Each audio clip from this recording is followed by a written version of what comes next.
Olá, seja bem-vindo a mais uma edição do programa Educação em Pauta.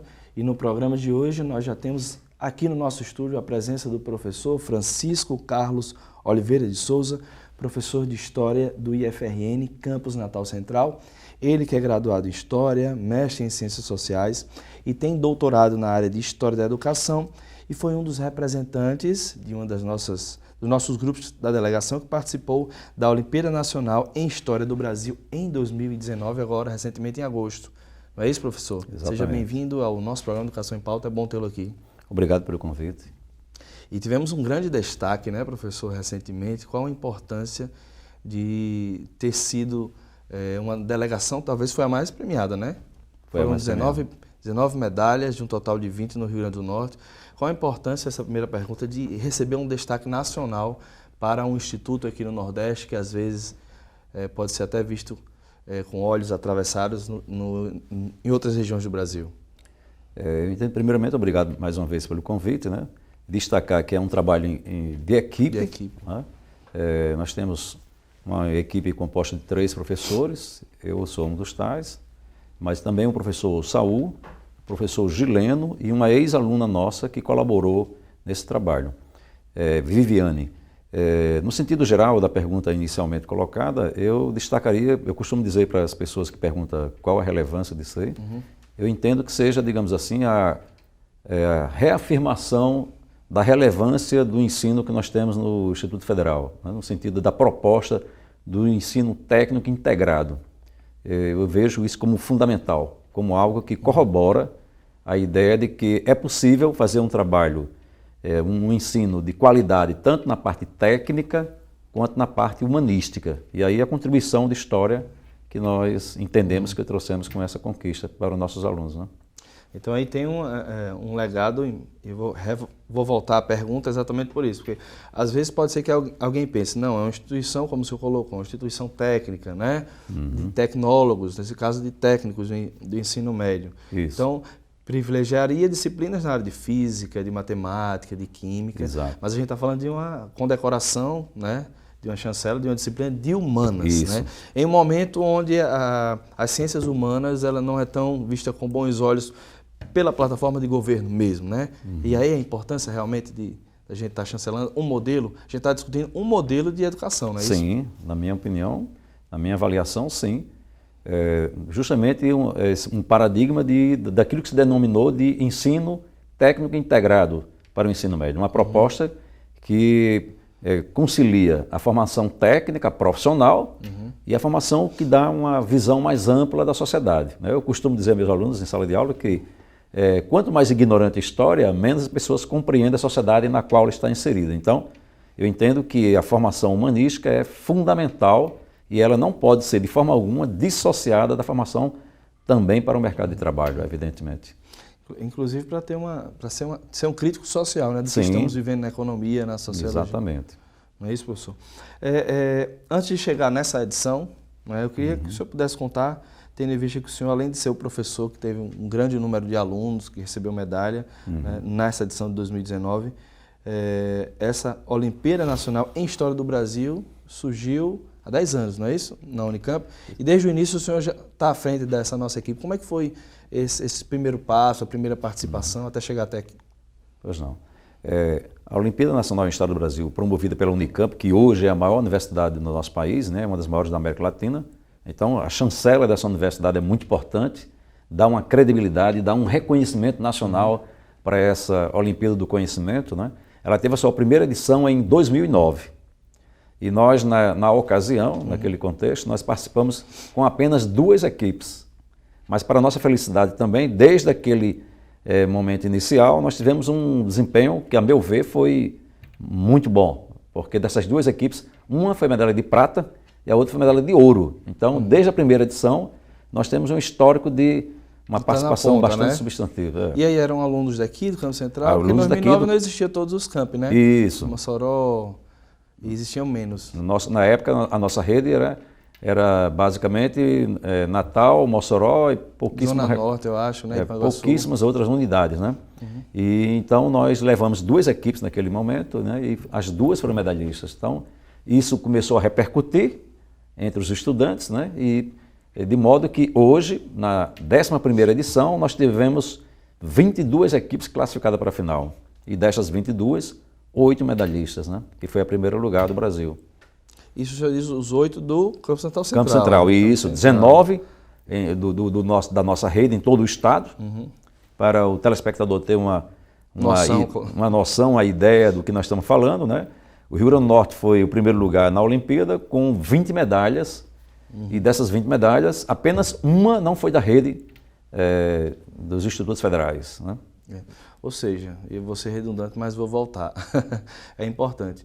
Ou seja, estamos em 2019 no primeiro lugar do ranking nacional de história. Exatamente. Né? Com 20 medalhas por Rio Grande do Norte. Então, o Rio Grande do Norte está na frente de São Paulo, Sim. Rio Grande do Norte está na frente de todos os outros estados. É importante frisar, né? E ser redundante, mas ser enfático também. Isso por quê? Né? Qual o diferencial que o senhor, como professor de História da instituição, vê para que a gente possa ter alcançado esse patamar? No Rio Grande do Norte, de 20, somos 19. Né? E no Brasil foi o principal grupo de todo o país. Sim. Eu creio que o diferencial é justamente o tipo de ensino que é ministrado no nosso instituto, né? Um ensino que é reconhecido na sociedade como de qualidade, mas, como já foi dito, historicamente, a visão que se tem do Instituto é que é uma instituição eminentemente técnica, daí desde os seus primórdios, né? E passando pela famosa fase da Escola Técnica Federal do Rio Grande do Norte. Então, a imagem que a sociedade tem do IFRN, que está consolidada, de certa forma, é a ideia de uma formação técnica para o mercado de trabalho. E aí nós frisamos, como já foi destacado aqui, que além da formação técnica para o mercado de trabalho, nós temos também essa formação humanística, né? E alunos de qualidade, alunos empenhados, a abnegação dos alunos, dos estudantes, que o interesse que eles têm, eu acho que é justamente o diferencial. Se vocês me permitem, claro, no espaço, para vocês terem uma ideia, nós na fase semifinal da Olimpíada, nós entramos aqui no sábado, de 9 horas da manhã, para fazermos a última tarefa, e saímos daqui mais de 10 horas da noite, né, de um sábado. E de forma voluntária. Os alunos, é bom que se frisem, os alunos participam de forma voluntária da Olimpíada. Nós não fizemos nenhuma, este ano, preocupado com a questão dos cortes orçamentários, nós não fizemos nenhuma divulgação prévia, nenhuma propaganda, e mesmo assim, foi o ano que nós tivemos o maior número de inscritos. Então percebam, acho que é importante, o telespectador e todos nós percebamos que os estudantes têm interesse, têm avidez de conhecer a história do país, né? Eu fiquei muito feliz de ver, em pleno sábado, um grupo de jovens intelectuais debatendo a história do nosso país. Eu acho que isso não tem preço, acho que isso tem um valor imensurável e é fundamental para a formação cidadã desses jovens que compõem a nossa instituição. O senhor falou da relação da instituição, né? E a sua tese de doutorado tem esse recorte histórico, obviamente, pela região que o senhor faz, mas como é que o ensino da história aconteceu? Né? Sempre foi dado esse ênfase que a gente tem aqui, desde o início da Escola de Aprendiz Artífices até chegar o IFRN? Na minha pesquisa, para o telespectador ficar um pouco a par do que nós estamos dialogando, a minha tese de doutorado se debruçou sobre a história da nossa instituição, né? Desde 1909, quando ela foi criada pelo governo Nilo Peçanha, e estudei a nossa escola até os idos de 1975. Tá? Então, cobre um período considerável da nossa história, e ao longo desse período eu percebi muito claramente na minha tese que nós tivemos 3 grandes fases do ensino ministrado aqui. Essas fases iniciais, sem dúvida nenhuma, o ensino de história não tinha o mesmo peso que tem hoje. Que tem hoje, né, a meu ver. Justamente pelo que eu já falei anteriormente, que a nossa proposta hoje é do ensino médio, técnico integrado à formação geral, né, as chamadas disciplinas propedêuticas. Então eu vejo sim... ensino médio normal, né? Sim, exatamente. Então eu vejo sim como uma diferença quando se promove na escola as discussões de promover o ensino técnico integrado, que é algo já bem mais recente, né? Eu creio que tem um avanço, né? No ensino de história em nossa instituição. Evidentemente que eu tenho um outro colega que está hoje estudando na USP, fazendo doutorado, o professor André, que poderia falar isso com mais propriedade, porque ele se debruça justamente sobre o ensino de história em nossa instituição. A minha tese não se debruçou especificamente sobre o ensino de história, mas sim do ensino ministrado na instituição de uma forma geral, de uma forma ampla. E esse colega que eu citei está fazendo uma pesquisa em relação ao ensino de história mais específico. Mas, a meu ver, pelos dados que nós temos, é possível dizer que esse diferencial no ensino de história é muito mais a partir do contexto no qual a nossa instituição oferece o ensino de história dentro do contexto do ensino técnico integrado. Professor, quantos alunos eles fizeram parte aí de todo esse momento que a gente está conversando aqui? Pois não. Nós tivemos um grande número de inscritos, né? Como eu falei, embora nós não tivemos feito nenhuma propaganda, nenhuma divulgação no campus, mas tivemos em torno de 55 alunos inscritos aproximadamente aqui. Isso geral do IFRN? Aliás, desculpa, 55 equipes.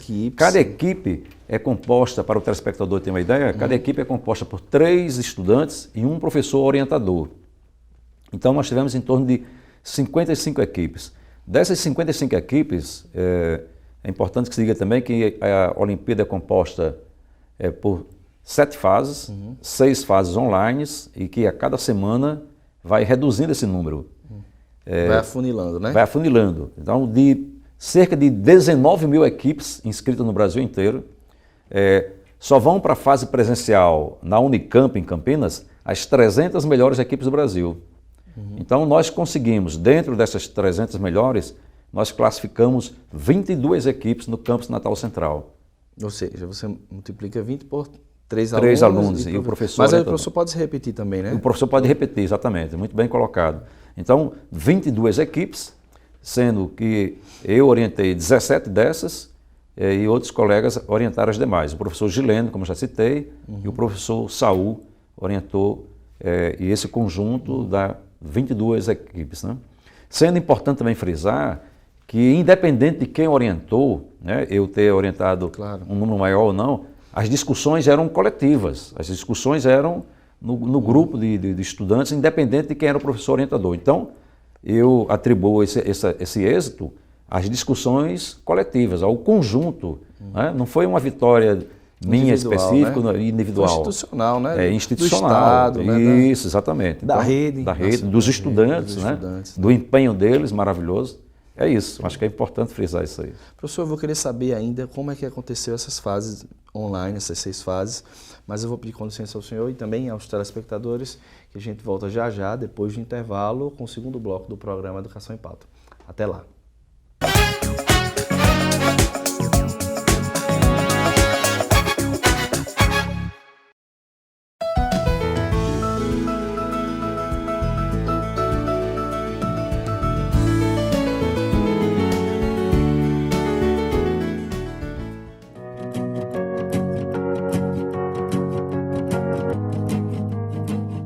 Como será que o meio ambiente vem reagindo à globalização?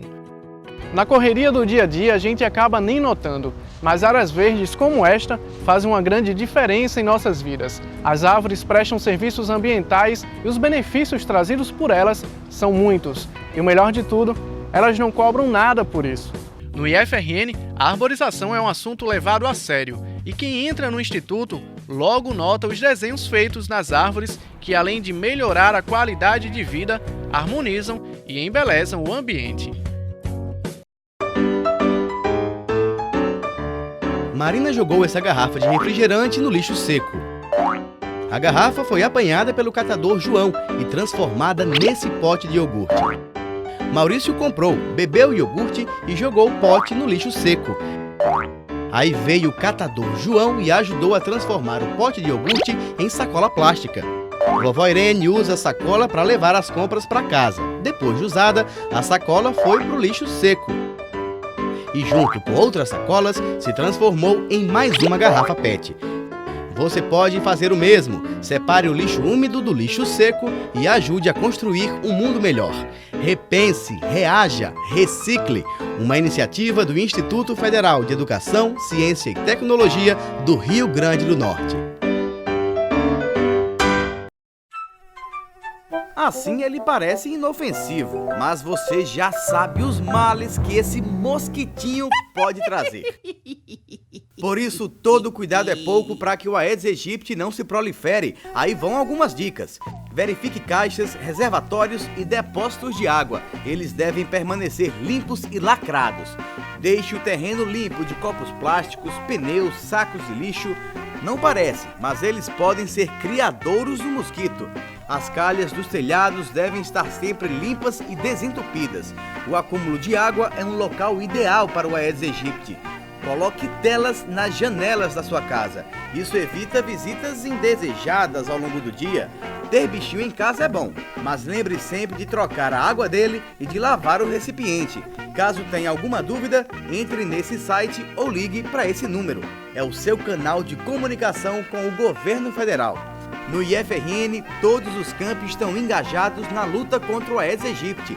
Isso porque a gente sabe que para vencer essa guerra, cada um tem que cuidar da sua parte. Entre na luta você também e prove que um mosquito como esse não é mais forte que um país inteiro. É o IFRN na luta contra o Aedes aegypti.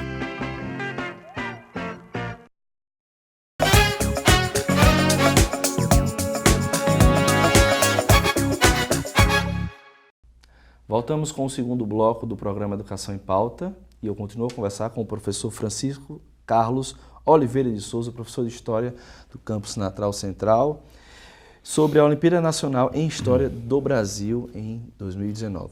Professor, a gente estava conversando sobre essas fases online, né? O senhor até citou um exemplo onde passaram várias horas aqui, né, de um sábado. Como é que essas fases aconteceram, né? Foram todas online, via internet, computador, questionário? Como é que as perguntas elas eram distribuídas? Tinha uma relação à história do Brasil, história mundial? Como é que funcionava essa distribuição de conteúdo? Certo. A Olimpíada funciona mais ou menos no seguinte sistema, né?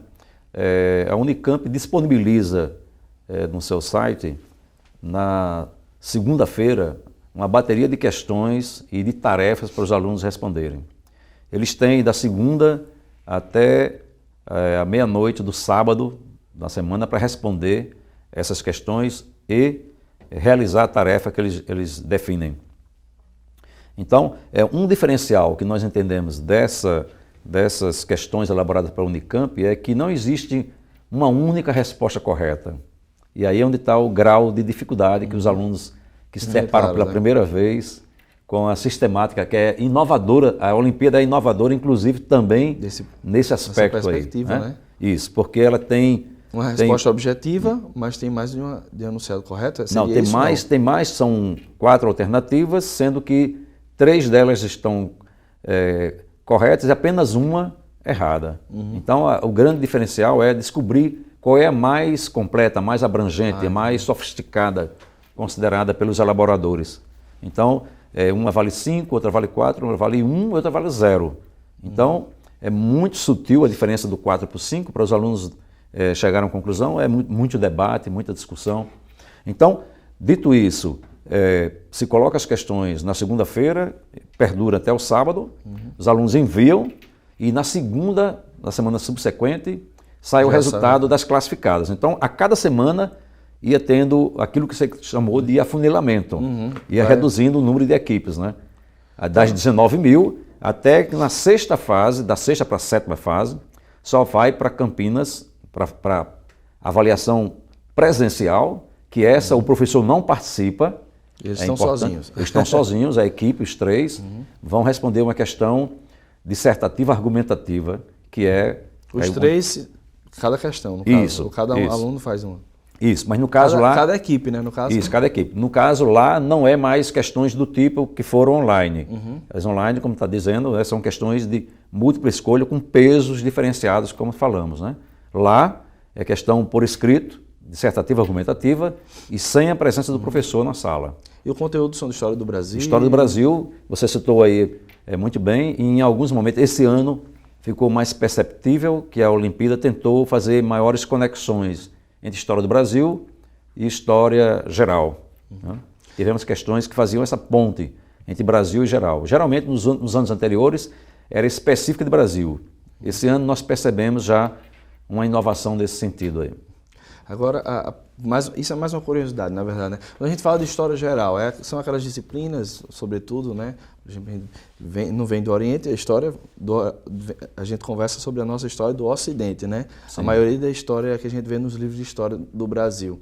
Mas essa história antiga da Grécia, de Roma, é uma história atual, contemporânea, das decisões políticas que a gente tem no dia a dia, por exemplo. Uhum. Como já foi colocado, né, a Olimpíada é específica de história do Brasil, mas nós percebemos, por exemplo, em uma das questões que foram elaboradas, a Olimpíada tentou fazer uma conexão, por exemplo, entre história geral ligada ao período do entre-guerras, da ascensão do nazifascismo, por exemplo, né, de regimes totalitários, e como isso, de certa forma, repercutiu no mundo ocidental e, inclusive, no nosso Brasil. Né?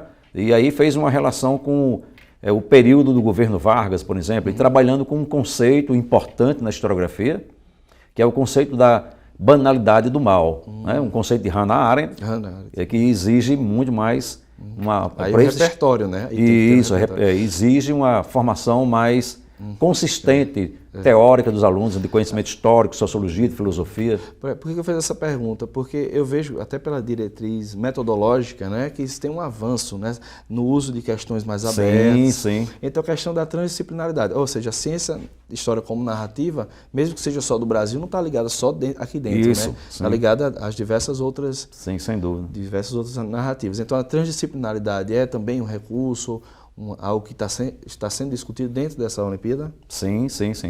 Inclusive, assim, como você colocou muito bem, né, a questão das novas metodologias, novas abordagens da história, abordagens inovadoras. Por exemplo, a temática deste ano foi os excluídos da história. Né? E o contexto histórico que nós estamos vivendo, muito apropriado se discutir isso, a meu ver, muito importante discutir isso. E é importante, sempre a gente discute com os alunos também, há uma distinção, que os alunos consigam perceber que há uma distinção entre história e historiografia. E que geralmente no senso comum as pessoas não conseguem geralmente distinguir. Isso, entendem que o que está no livro didático é exatamente o que aconteceu na história. E quem estuda história sabe que não é bem assim. Né? Que história é algo, é um conceito específico, né? É uma área do conhecimento, e historiografia é aquilo que se produziu a respeito do processo histórico. Tem muita coisa nos livros que a gente fica... Isso, exatamente. A proclamação da República, por exemplo, existiu daquela forma que a gente vê no Museu de Ipiranga ou não existiu, professor? Então, isso aí a questão é uma temática historiográfica que nós colocamos. Né? A história é aquilo que independe do historiador, é aquilo que está no passado e aconteceu independente do historiador. Historiografia é aquilo que se escreveu, é a versão que se narrou. Oficial também, isso, né? Nem sempre oficial, mas... Geralmente se torna na sociedade mais difundida uma que tem um viés mais oficial. Né?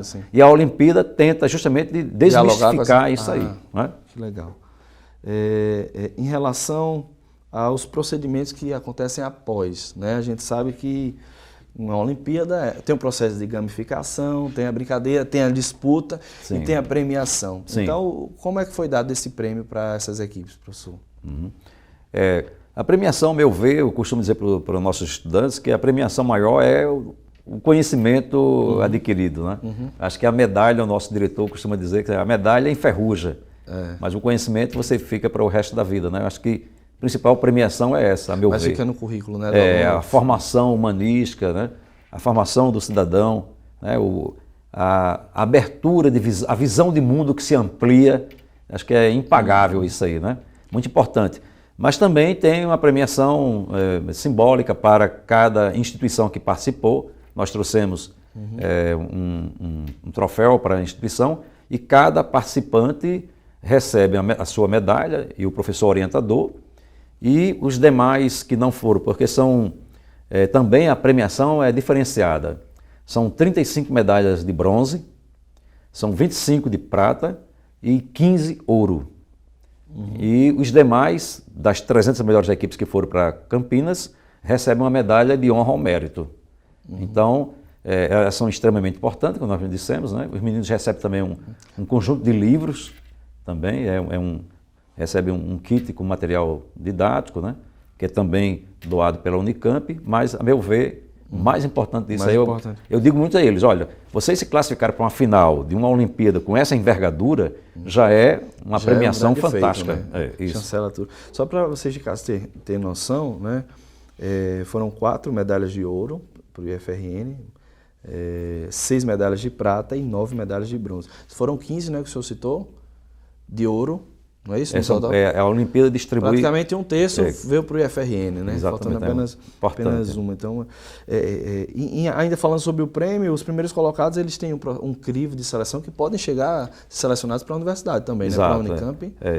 Nos últimos anos, a Universidade Estadual do Campinas, a Unicamp, que hoje, como já dissemos para os telespectadores, é a maior do Brasil, né? No ranking, suplantou a USP. Isso varia, né? Tem períodos que a USP é a maior, eventualmente é a Unicamp, hoje é uma das maiores do Brasil, mais importantes. O Departamento de História chegou a discutir, colocou em pauta a possibilidade de que os alunos medalhistas de ouro na Olimpíada de História tenham a possibilidade de acessar a Unicamp pela via da premiação, sem passar pelo vestibular. E aí iria para o curso de História? Isso, para o curso de História, especificamente da sua área. Que legal, né? E os professores também, né, que lideraram essas equipes, também tiveram uma participação, não é isso, professor? Os alunos voltaram, continuaram com o curso. Como é que foi esse tipo de atividade desenvolvida? Para o telespectador ter uma ideia do que nós estamos dialogando a respeito, é que o professor que é orientador da equipe, primeiro lugar de cada estado da federação, a Unicamp disponibiliza a possibilidade dele fazer um curso de capacitação presencial. Então, os alunos, nós embarcamos os alunos, logicamente, né, ao final. A prova é realizada no sábado, geralmente no final de semana. A cerimônia de premiação e de encerramento é no domingo. E na segunda, eles voltaram para Natal e eu e mais um outro colega, o professor Saul, ficamos para realizar o curso de capacitação na Unicamp. Passamos uma semana de capacitação na Unicamp, o que é algo extremamente relevante também para nós, né? Professor, cerimônia de premiação contou com participação de pesquisadores, CNPq, da Associação Nacional de História, Programa de Mestrado Profissional de Ensino de História, da Unicamp, e com várias pessoas de renome, né? Qual a importância de já ter esse compartilhamento de alunos que ainda não fazem parte da graduação, da pós-graduação, mas é uma Olimpíada que sistematizou toda essa área geral da história do Brasil? Sim, acho extremamente importante porque os alunos vão se familiarizando com o ambiente acadêmico, né? É nítido, é perceptível a euforia dos alunos quando chegam a primeira vez na Unicamp. Eu brincando com eles, eu mesmo, quando fui a primeira vez na Unicamp, eu me senti extremamente gratificado de estar ali num ambiente que fervilha o conhecimento, né? Que é fundamental para a sociedade brasileira. Então imagine um jovem de 16, 17, 18 anos chegando na Unicamp, né? E agora, com essa inovação do processo seletivo, tendo a possibilidade de acessar um curso na maior universidade brasileira. Então isso é muito, muito importante, entendemos que muito relevante. Uma pergunta mais contextualizada, mas a gente está vivendo um período de contingenciamento, de cortes, né? Sim. O CNPq também esteve junto dessa Olimpíada. A perspectiva ainda é que ainda exista no próximo ano ou vai ter uma reestruturação? Já tem alguma coisa de notícia nessa área? É preocupante, as notícias são preocupantes, e eu digo isso não falando pessoalmente, mas das próprias colocações que eu escutei na Unicamp, né? Existe uma grande preocupação. Há uma discrepância muito grande, por exemplo, no montante da verba disponibilizada para outras Olimpíadas do conhecimento, as Olimpíadas na área técnicas, por exemplo, das disciplinas ditas das ciências exatas, têm um orçamento muito maior do que a de História. E mesmo assim, a de História sendo bem menor, ainda existe risco de a situação ser mais agravada ainda no próximo ano, né? Então isso é bastante preocupante, essa questão realmente do financiamento da Olimpíada. A gente fica preocupado, né? Sim, mas infelizmente não queremos terminar o programa com esse clima. Mais uma vez, infelizmente terminou, mas mais uma vez parabenizamos o professor e todos os colegas que fizeram, né, jus aos seus papéis de educadores, né, de professores e levaram a instituição para todo o país. Muito obrigado, professor. Muito obrigado também. Agradeço a atenção dos telespectadores, agradeço a oportunidade de falar um pouco sobre a Olimpíada, né? E parabenizar mais uma vez os nossos colegas, professor Gileno, professor Saul, e os nossos maravilhosos alunos. Todos os estudantes. alunos, né? Parabéns. Então a gente termina aqui mais uma edição do programa Educação em Pauta e na semana que vem, 10h30, aqui na TV Câmara, você acompanha mais uma edição do nosso programa. A gente se vê. Até lá.